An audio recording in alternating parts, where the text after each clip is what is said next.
ඉතින් නායකතුමනි දැන් තියෙන ලොකුම ප්‍රශ්නය මම අහන්නේ අද මෙතනින් අනුරාධපුර තලාව මේ මහා ප්‍රධාන මාර්ගයෙන් නවරෑව හරහා අද ඔබතුමා මෙතනට පැමිණි මේ මාර්ගය දැනට වසර ගණනාවක් තිස්සේ අපි ටිකක් ඉස්සරහින් ඉන්න ගමේ මම පදිංචි ඒ වගේම මේ පාර මෙතන ඉඳන් පුත්තලම් පාරට යනකම් කිලෝමීටර් 10ක් වගේ දුර ප්‍රමාණයක් තියෙනවා මේ පාරේ එක වලකට අපි වැටෙද්දි තව වලකට තමයි අපි වැටෙන්නේ. ඒ කියන්නේ ගොඩ තැනක් අපිට අහු වෙන්නේ නැති තරම්.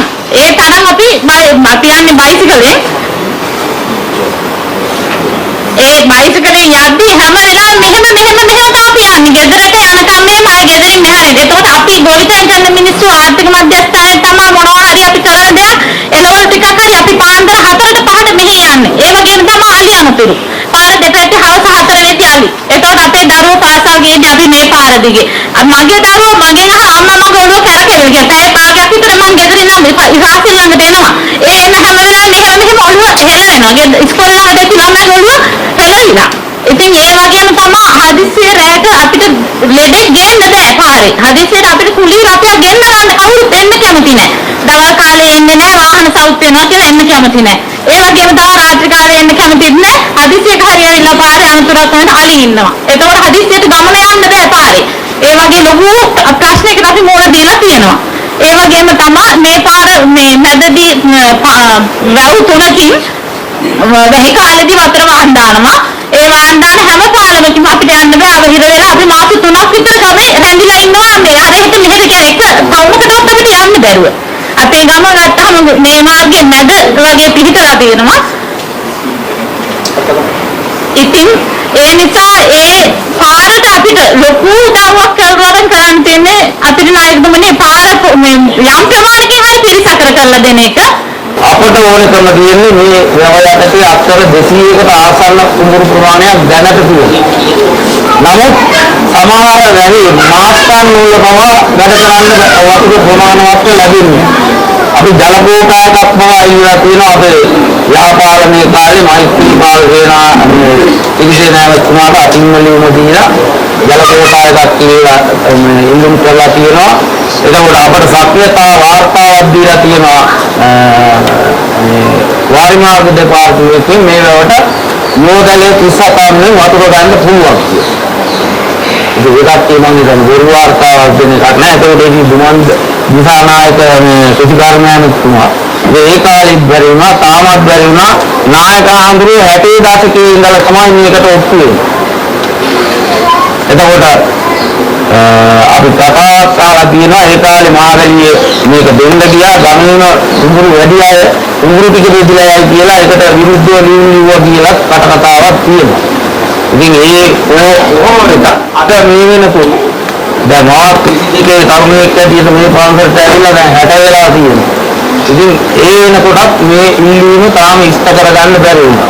මම පන්සලට වඩා මුල් තැන දෙන්නේ මේ ගෝල් ජනතාව මෙන්න දුක් මම හොඳටම ගන්නවා. ඒ මිනිස්සු දෙන ගානේ කාලා ඉන්නේ අපි. මගේ කරුණේ එකයි මම හිතන්නේ මේ වෙනකොට මගේ ස්වාමීන් වහන්සේට මේ සම්බන්ධව ප්‍රකාශ කළා ගොඩක් දේවල්. ඒ වගේම තමයි ඒ දේවල් සත්‍ය බවත් පසක් කරනම නැවතත් ඔබතුමාට ඒවා ඉෂ්ට කරගෙන ඉල්ලා සිටිනවා. ඒ වගේම තමයි මම ප්‍රධාන දායකයා කිව්වොත් මේ ගමේ මම රජයේ ඉස්ලාම්වත් කෙනෙක්. ඉතින් මගේ දරුවෝ මේකත් මම අවුරුදු දෙකක් ඉස්ලාම්වත් පැමිණ සිටිනා. ඒ දකපු ඇයට මම රජයේ සේවක නිසා හොඳට මෙම මිනිස්සු වශයෙන් අපේ සමාජික මහත්වරු ගන්නවා. අපිට ගොවි සම්පත් තමයි මූලිකත්වයේ ආර්ථිකය, රටේ ආර්ථිකය ඒවා ඔබතුමාලා ගන්නවා. ඒක අපිට සපුරා ගැනීමට තියෙන බාධක තමයි මෙම ලාභ පිළිසකර කිරීමත් ඒ වගේම විශේෂයෙන් ඒක පිළිසකරන වැඩි දැනට අපි ගොවි සම්පත් කරගෙන මේ වෙනකොටත් ඔය අක්‍ර 200 කිනක කරගෙන යනවා. ඉතින් නමුත් අද අපිට පාරක බහින්ද තත්ත්වයක් නෑ ගොවි සම්පත් ආර්ථිකයට යන්න අපිට අවස්ථාවක් නෑ. මොකද මේ අලි මිනිස් ගැටුම නිසා මේක බහුල වශයෙන් කියන මේක අඩු තරමින් මේ කන්නේ ගොවි සම්පත් කිරීම සඳහාවත් මේක සුළු වශයෙන් පිළිසකර දෙනවා නම් ඒක තමයි මහා හිතන්නේ උතුම් කාර්ය වෙන්නේ. අනිත් එක තමයි අපේ ජීවිත අනුතරේ තියෙන මේ වෙනකොටත් අනුතරේ මොකද මම හොදට දන්නවා මගේ දියණියක් අසනීප වුණා පපයා මාරුවා මගේ මේ ආසන්නම තියෙන්නේ ඔබතුමාලා යද්දී දැන් මම තාප්ප ගහලා කියන අලි කඩලා දින්නේ. ඉතින් ඒ වෙලාවේ මම එන අසරණ වුණා. මොකද ට්‍රීවිල් එකක් තවත් වාහනයක් මේ ගම් වලට එන්නේ නැහැ නගරේ ඉඳලා. හේතුව බයයි. මොකද අපි ඒගොල්ලන්ගේ ජීවිත අනුකූල නිසා අපේ ලෙඩාගේ පැත්තට මේ ඉවර. නමුත් අපිට දරුවා ගෙදර තියාගෙන ඉන්නේ හැකියාවක් නැහැ.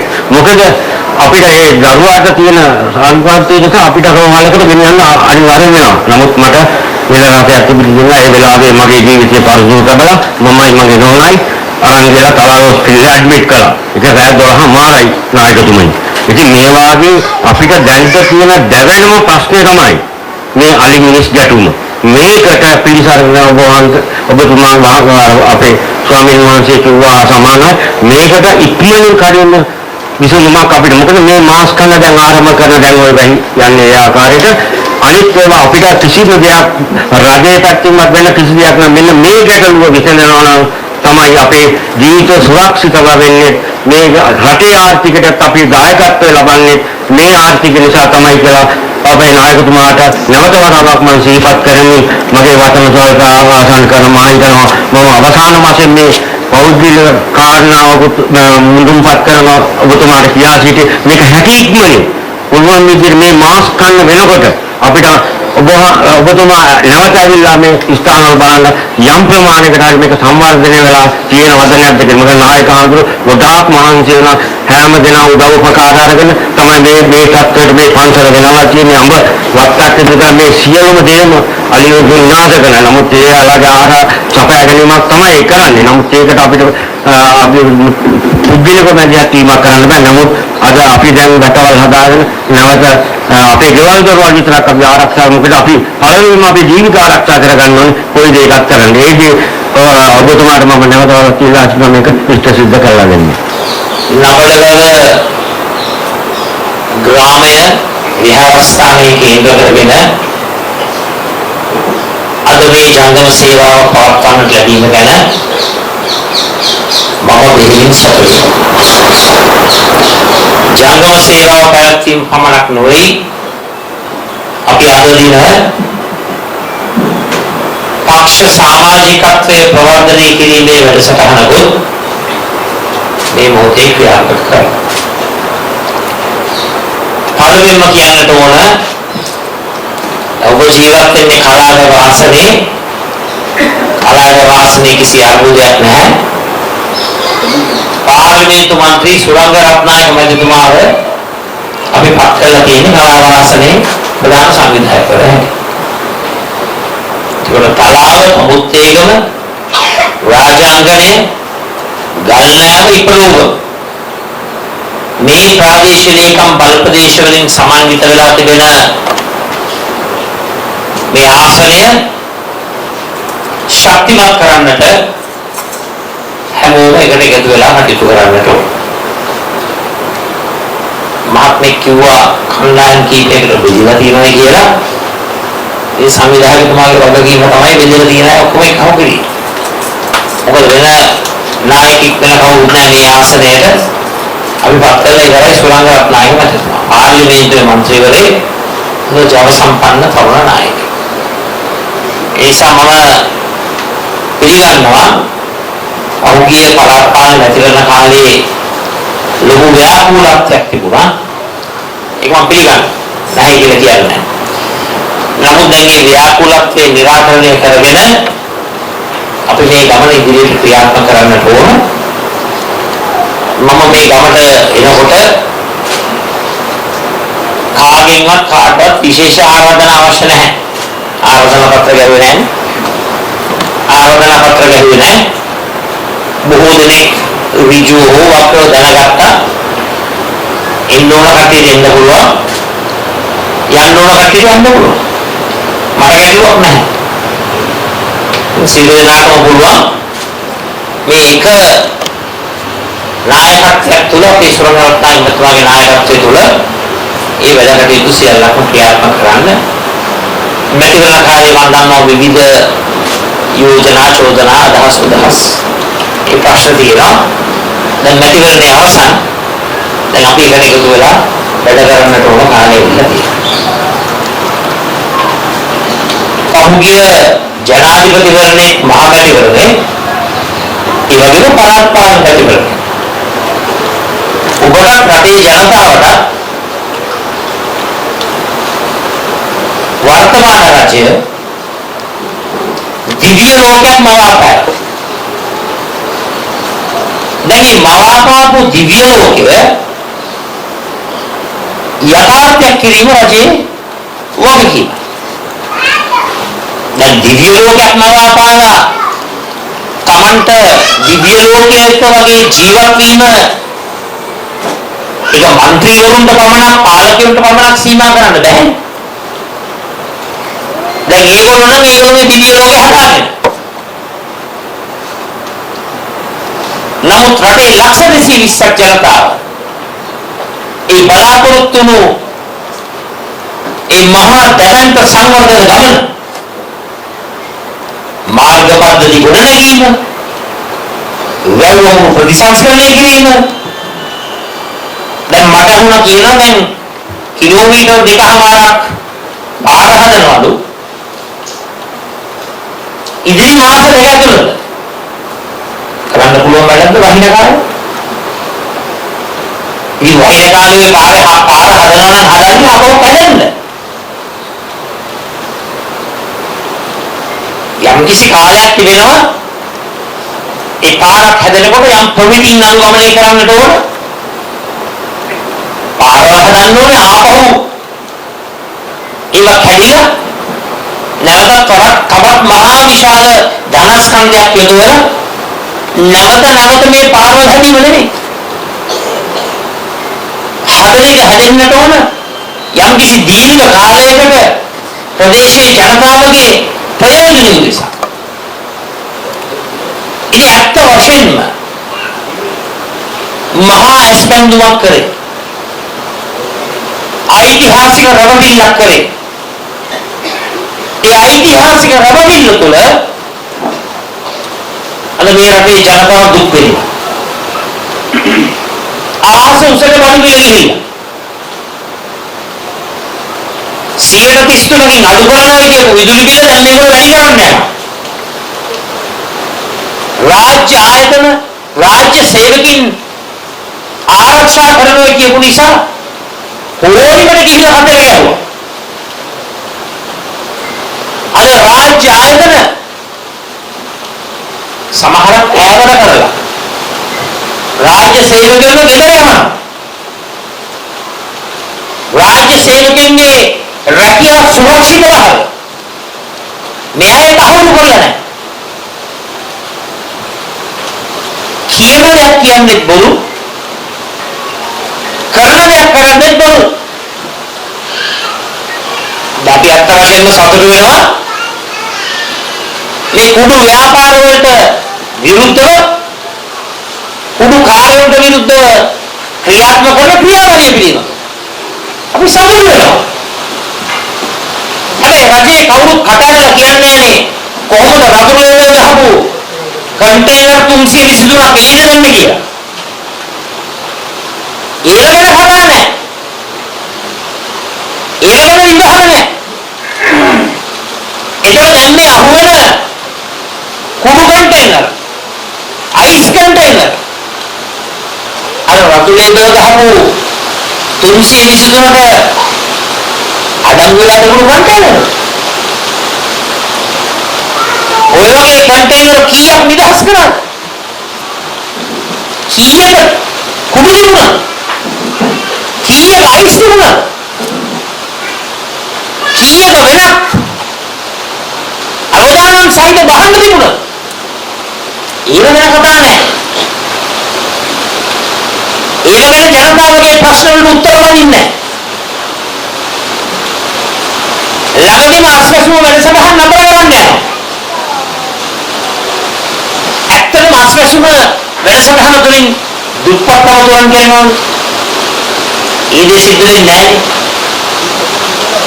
අස්වැසුමෙන් කෙරෙන්නේ යම් මුදලක් ලබා දෙනවා පාරිභෝජනය සඳහා. භාණ්ඩ මිල දීලා. දුප්පත්කම තුරන් කිරීමේ වැඩසටහන නිවැරදිව ක්‍රියාත්මක වෙනවා නම් ඉතිරි කිරීම තියෙන්නට ඕන. කුසලතාවයේ නිපුණතාවයේ වැඩි දියුණු කරන කුසලතා සංවර්ධන වැඩසටහන් තියෙන්නට ඕන. ආයෝජනයේ තියෙන්නට ඕන. නිෂ්පාදනයේ තියෙන්නට ඕන. අපනයනයේ තියෙන්නට ඕන. ඒකක්වත් නැතුව తాවකාලිකව ලබා දෙනවා මුදල. ඒ බඩු ගන්න කීපයක් ගන්න. ඒකෙන් දුප්පත්කම තොරන් කරනවා. ඒකෙන් ව්‍යවසායකත්වය නිර්මාණය වෙනවා. ඒකෙන් අලුත් ව්‍යාපාර ගොඩනගෙනවා. ඒකෙන් ශුද්ධ කුඩා මධ්‍ය පරිමාණයේ කර්මාන්ත ශේෂ්ත්‍රය වැඩි දියුණු වෙනවා. අලුතෙන් ආරම්භ වෙනවා. මොකද අපේ රටේ දලදේශීය නිෂ්පාදිතයට 50ක් දායකත්වය ලබා දෙන්නේ ශුද්ධ කුඩා හා මධ්‍ය පරිමාණයේ ව්‍යාපාර ව්‍යවසායකේ. ස්වයං කියලා අපි මේකක් සිද්ධ වෙන්නේ. හැමදාම ක්‍රියාත්මක කරනවා මාධ්‍ය සංදර්ශන. මාධ්‍ය සංදර්ශන ඔස්සේ මේ අය දේශපාලන ශක්තිය ගොඩනගන. තමගේ දේශපාලන ස්ථාවරය රැකගන්නට අවශ්‍ය ඔක්සිජන් ටික ගන්න බලාපොරොත්තු වෙනවා. නමුත් මේ ගම්යන් ගම්වල ජනතාව බලාපොරොත්තු වෙන්නේ තමන්ගේ වාරි පද්ධතිය පුනරුත්ථාපනය කරගන්න. කන්න දෙකම කරන්නට පුළුවන්. හැකියාවක් තියෙනවා නම් මැදහන්නක් කරන්නට පුළුවන්. කෘෂිකාර්මික ප්‍රතිපත්තියක් ක්‍රියාත්මක කරන්න. වැවුම් ප්‍රතිසංස්කරණය කරන්න. මාර්ග පද්ධතිය ප්‍රතිසංස්කරණය කරන්න. වනාලි මිනිස් කැටුමට විසඳුමක් බලාපොරොත්තු වෙනවා. අමුණක් පිළිගන්නවා වනාලි මිනිස් කැටුම මේ ශරීරෝ විසඳන්න පුළුවන් දෙයක් නෙවෙයි. හැබැයි අඩුම ගානේ දැන් වසරක් ගතවුණු කාලය තුල විසඳුමක සේයාවක් අපිට දකින්න කිසිම ජාතික සෑස්මක් කිසිම ජාතික වැඩපිළිවෙලක් දිනපතාම මිනිස් සම්පතත් අහිමි වෙනවා වනාලි සම්පතත් අහිමි වෙනවා වගාපාරුවක් සිද්ධ වෙනවා දේවල් හානික් සිද්ධ වෙනවා විපක්ෂී ඉන්නකොට මේ ආණ්ඩුව කිව්වේ එක පෑන් පාරෙන් මේ ප්‍රශ්න ටික ඔක්කොම විසඳන්න. දැන් පෑන් පාර කිසිම එකක් ඔබ ගමන් කරන පාරවත් හදාගන්නට බැරි ආණ්ඩුවක්. අද තියෙන්නේ මේක ප්‍රධාන මාර්ගයක්. දිස්ත්‍රික්ක දෙකක් යාවන මාර්ගයක්. අනුරාධපුර බුද්ධලන් දිස්ත්‍රික්කයේ යාවන මාර්ගයක්. මාර්ග පහසුකම වැඩි දියුණුවයි කියන්නේ අනිවාර්යෙන්ම ග්‍රාමීය ආර්ථිකය වැඩි දියුණුව.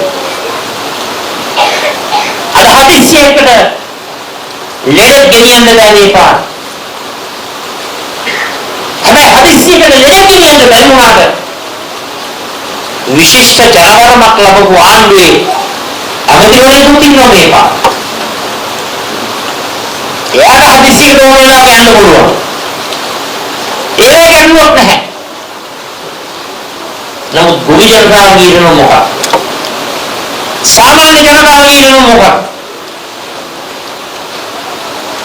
අද ඔබ බොරුවෙන් මුසාවෙන් මුලාවෙන් රැවටිල්ලෙන් ඇඳගින්න සම්පූර්ණයෙන් මොකක් කරලා තියෙන්නේ? සම්පූර්ණයෙන්ම ජනතාව අනාථ කරලා තියෙන්නේ. අපි ඔබට කියනවා තවදුරටත් ඔබ අනාථ විය යුතු නැහැ. එළඹෙන පළාත් සභා මැතිවරණයේදී මේ උතුරුමැද පළාත් සභාවේ බලය බයතු ලබා දෙන්න සමගි ජනබල වේගයට ඔබගේ සංවර්ධනයේ ආරම්භය අන්න එතනයි කියන එක මම ඔබට මතක් කරන්න කැමතියි. අනිවාර්යෙන් පළාත් සභා බලයත් සමග අපි ඔබට ඉහළම සේවාවක් ඉෂ්ට කරන්නට සැදී පැහැදී සිටිනවා කියන එක මම මේ අවස්ථාවේ ප්‍රකාශ කර සිටිනවා.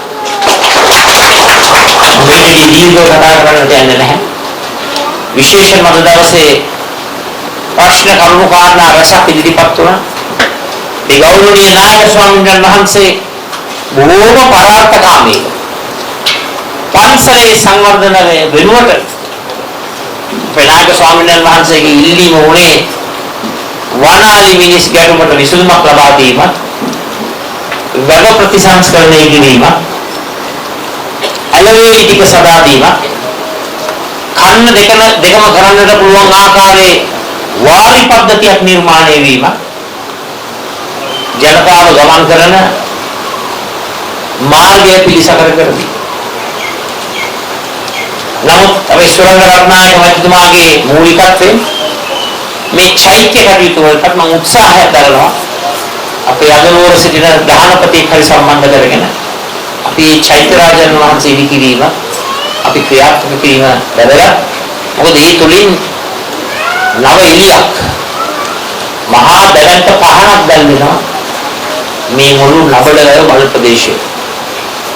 ඒ නිසා විශේෂයෙන්ම අපි උත්සාහයක් කරනවා අපිට පුළුවන් ආකාරයෙන් ඒ කර්තව්‍යය විනායක ස්වාමීන් වහන්සේ දායක සභාවත් ගමේ ජනතාවට ඒ යුතුයකම ක්‍රියාත්මක කිරීම සඳහා අපිට පුළුවන් මැදිහත් වීම හැකි දෙයක් කරන්නට අපි අදහස් කරනවා.